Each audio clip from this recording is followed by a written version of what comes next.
Welcome back to this second edition today of Final Approach to Game Day. It's part two. We have head coach of the Choctaw Big Green Indians, Frank Beasley, here with us to get some immediate reaction to the FHSAA's decision to get the merge on for rural and 1A. Coach Beasley, how you doing today, man? I'm doing really well. I just watched the whole meeting. Yeah. So what are your initial takeaways, brother? Well, it's pretty interesting. I don't know if you guys know, but I was at FHSAA for 6 years and sat in many of those meetings and was a pioneer for some of those things and changes that are taking place. And some of it's interesting. Some of it is very, very far-reaching. I think the things that I don't know how to say this. It's difficult to understand. We've added now.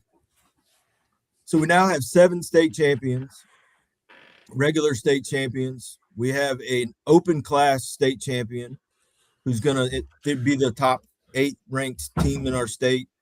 We'll compete in the open class. They call it elite division or whatever. We have 2 fit state champions who are the schools that don't make the playoffs that get the opportunity to go in. And now we have 3 more state champions in independent status.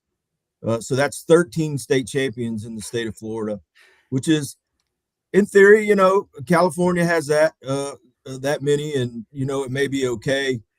I think it's the difficult part for me to understand, and being in that part of the world of the FHSA, and then this part of the world, the coaching world, is the criteria for how to get into all those, right? Like, I kept hearing a lot of talk about, we don't want to play this person in our district because they recruit. And there's a lot of accusations or a lot of things that were said I felt like were pretty inappropriate to a lot of programs that work really, really hard to win games and win at a high level. I can assure you that our kids work extremely hard and our coaching staff works extremely hard. The state of Florida high school football right now is kind of a byproduct of what our state legislatures wanted with regards to open enrollment. There's no rule that says a kid can't transfer from this school to that school because they have a better tennis program at that school. Kids and parents want to do ultimately what's best for their kids, and they make those decisions. So 1A rules are difficult. It's always, ever since I've been in football, 1A rule has been around for about 20 years, and it's been a different animal. So I'd be interested. I want to call Coach Brunson up at Baker and see what he says. And the other interesting piece to me, I'm sorry, I'm just rambling. I want it. They voted on this independent state championship. How's that going to affect Choctaw, right? Mm-hmm. Are they going to allow some teams in our district to go independent now and get out of our district? And so are we going to be looking for more games, just how that's going to work and play out? Because if I'm some of those schools that are fighting to rebuild our program, I mean, I'm seriously considering going independent and making my own 10-game schedule, and then maybe having an opportunity to go win a state championship at the independent level. I mean, so just to use real teams here, right? If you're Fort Walton Beach that hasn't had a winning season in 25 years, and now you're once again in with Choctaw, right, who's had 4 winning seasons in the last 4 years, several deep playoff runs in the last 10 years. Why wouldn't she leave? Why wouldn't she go independent? Why wouldn't she go to the SSAA? What's there for you other than another 3-7 season where you lose a couple games by 40? Yeah, I mean, obviously that's ultimately up to them. I look at things personally a little bit differently than that. And I think most coaches, their competitive nature wants to compete at the highest of levels. And I feel like strongly when I got back into this is you can only do that one way, and that's facing really tough people. Mm-hmm. And because the honest God's truth is, when I got here, I knew we had to chase Niceville, right? And I knew that they were the standard in Pine Forest. They were the standard when I got here. And we had to do things that they were doing with regards to player development and making sure our kids are getting developed. And the last thing on my mind was not playing them. So I mean, I do understand why teams would want to do that, though. I really, if you can go out and build your own schedule and have the opportunity for your kids to go on and play in playoff games and win a independent bracket A state championship, why not? Coach, how does this affect schools? Because now the rule class is moving to 1A. They're not combining I'm putting myself in the shoes of a head coach who I know you've been banging the drum on Twitter all off season, really since the season ended, about working for your 2026 schedule. I know some teams like South Walton, they're already done with their schedule. I don't know where you are in your process, but now moving to a class that has districts now, how does that affect a school like Baker, who may or may not have already had their schedule already set to go for 2026? Yeah, it's going to be pretty difficult for them. I mean, they're going to have to make a decision. Do we want to stay? Do we want to fold ourselves into 1A and go with that new district? Or do we want to go independent, or do we want to go to SSA? So all this was created, this independent stuff, to squash the Sunshine Athletic Association and what they've been doing. And kudos to them. They've built their organization, but there's so many things and levels that go into that organization and how those teams coincide with the Florida High School Athletic Association independent teams that people don't even think about with regards to who handles it when a kid gets ejected from one of those games. Who certifies their officials? Who does all those things? So there's so many different layers to the Sunshine Athletic Association, and then the FHSAA, and then the schools that go independent. And one, because there used to be policy at FHSAA that says if you're independent, you are not allowed to play for a state. You are not allowed to play in any tournament or state championship type playoff after the regular season's over. And that rule has been ignored for a long time with SSA. So it's going to be interesting how this plays out. The full membership with rural. Bobby John's made some great points with regards to why this doesn't affect volleyball. It shouldn't affect this school, that this sport or that sport. But is it going to? I don't know. It's too many moving parts here. We need to nail this thing down and get it moving. Well, I think it's so fascinating to watch all this stuff happen in real time, especially with all, like you said, like all these changes that are coming. There's no way to predict who's going to be here next year. I mean, what's to stop Baker from moving over to lost him. We'll bring it back. But while I'm bringing him back, I'll say, what's to stop, Baker from leaving to SSAA or having, any other number of teams leave? It's the Wild West. It feels like the Wild West. Well, it feels like we keep creating things to appease or try and fix things. And the reason all these 1A rural schools went to SSA is because there's 2 or 3 1A rural schools that were getting quite a few transfers, and they were really, really high level players, and they've done really well.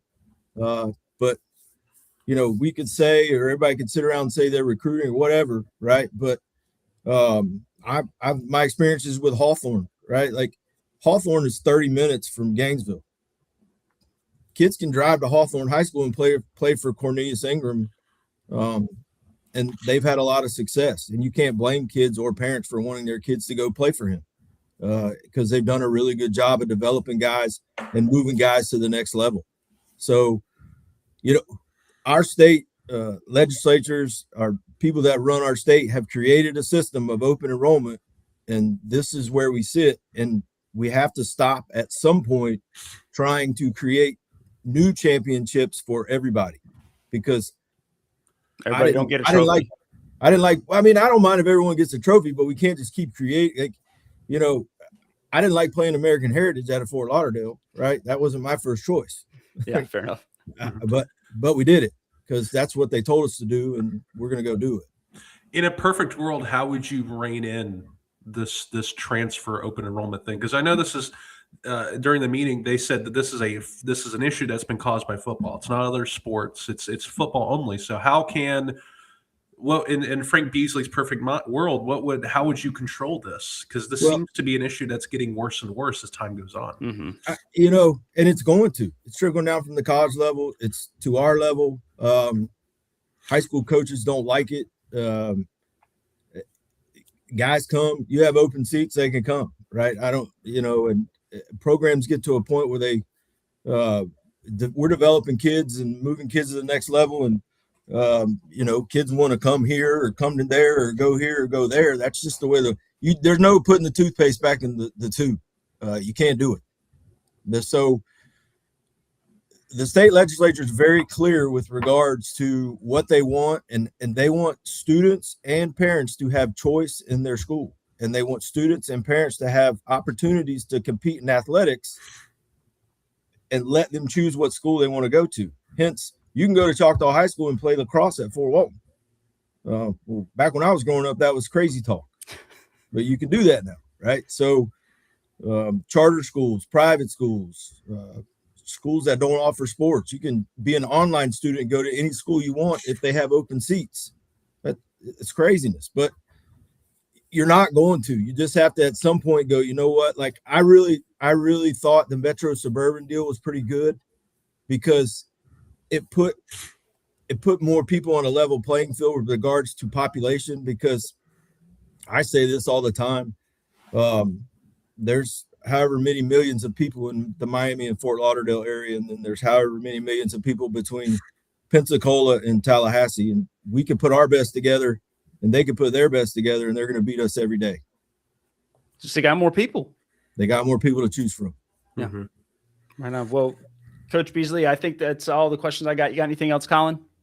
Looking forward to 2026. How has you're losing a couple start. You're losing the Alloy brothers on defense. You lost Taman Zabakis. He's graduating. How has shaping this 2026 team to possibly repeat 2025's results? What has that process been like for you? It's been really exciting. This is my funnest part of being a football coach, honestly, from January to August when we get to rebuild our team. And we've had, when we get back from Christmas break, we have a huge team meeting and kickoff, and here's our expectations, and here are our school's expectations, and here's what we do here, and here's repercussions. And man, our kids have gone after it. They're doing all the little things that they need to do to get better at their craft, and they're doing really well in the weight room, and all our kids are competing in track and baseball and doing all these other things. I'm really excited for them and proud of them. We've been, I've had exit meetings with all our coaches and getting our staff squared away and making sure we're all on the same page with off-season stuff and where we're going. So we got a bunch of starters back on offense, which is really, really exciting. We got to replace Taman. Obviously, that's going to be a huge deal. But we have some young guys that we're really excited about at quarterback. And, we got some defensive guys that are young and they can run. We're going to be probably really good in the secondary. We feel like we got to replace, obviously, the Alloway boys. We got to create some pass rush somehow and do those things. But and this schedule is going to be super, super tough, which is okay with us, right? Like that's what we're built for. That's what we're going to do. I keep telling myself that none of these teams we're playing, it's going to be like playing American Heritage again. So let's go do it. But wouldn't you rather go 6-4 and lose to 4 American Heritages by a couple points? Like that feels like a better way to go, right? Yeah, but I hope we don't go 6-4. Yeah. Looking ahead at that 2026 schedule, I know you guys are moving to a new district. Milton is now involved in this. They're another team that with Coach Ronnie Douglas is down over there, and I'm a Milton alum. So I was about to say you gotta put a disclosure on there, dude. Is there a game? Are you looking at that Milton game as like one to circle? Is there what other games on your schedule? I know you probably don't want to go public with your schedule yet, but no, I don't mind. We added week 1 we're playing Mosley, and then Auburn, Alabama's coming down here week 2. They have one of the best quarterbacks in the Southeast, and then we added Pace back onto the schedule week 3. So week 4 is Escambia, which is a huge district game. It's going to be exciting. Every time we play Escambia, it's a really, really good game. And then we got Niceville week 5. Week 6 we have Milton, which Ronnie does an absolute great job at running their offense and the option stuff and all the things that they do. So it's like college football when you're picking you go independent like Notre Dame. When you schedule the top 10 teams as your schedule to win a national. I can tell you it's not very easy finding games. That's okay. Then we have our district run there, but and then week 11 we've added Thompson High School out of Alabama, the 7A state champion.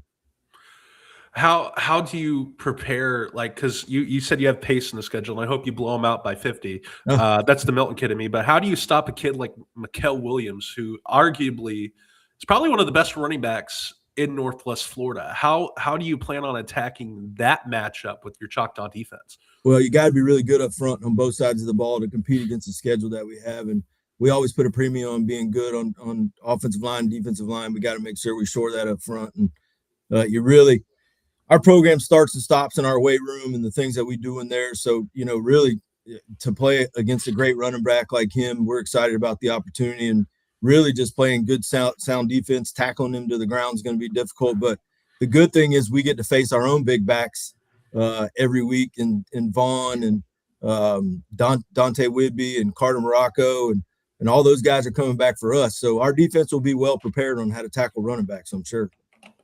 Right on. Well, let's see. Chris Torres, man, he's like shouting your praises down here. He says they haven't seen Vaughn Keller and Dante Whitby. Can Milton stop them? So is it at Milton? Is it at Milton or is it home? It's at Milton this year, I think. Oh God, dude! I look. I'll be there. I got to get you a shish kebab for the Milton concession stand because they're great. I'm excited. Bring one to the locker room. I will. If you win, I'll bring a bucket. All right, a bucket. Dude, they're like bucket money. All right, I will say they're like $4.50 a pop. All right, they're not. Okay. They're not cheap. So Christopher may have to give me some more money that week. Oy vey. All right, well, guys, thank you so much for being here, Coach, and giving us your thoughts on this. We'll have a bunch of clips spread out on this. If you got any more questions out there in social media land, put them in the comments. We'll try to answer them if they're for us, and we'll just forward them on to Coach Frank Beasley if they're for him. Because I'm not answering for him. When they win, Chris Torres says, by the way. Anyway, guys, that's what we got for today. We'll talk to you all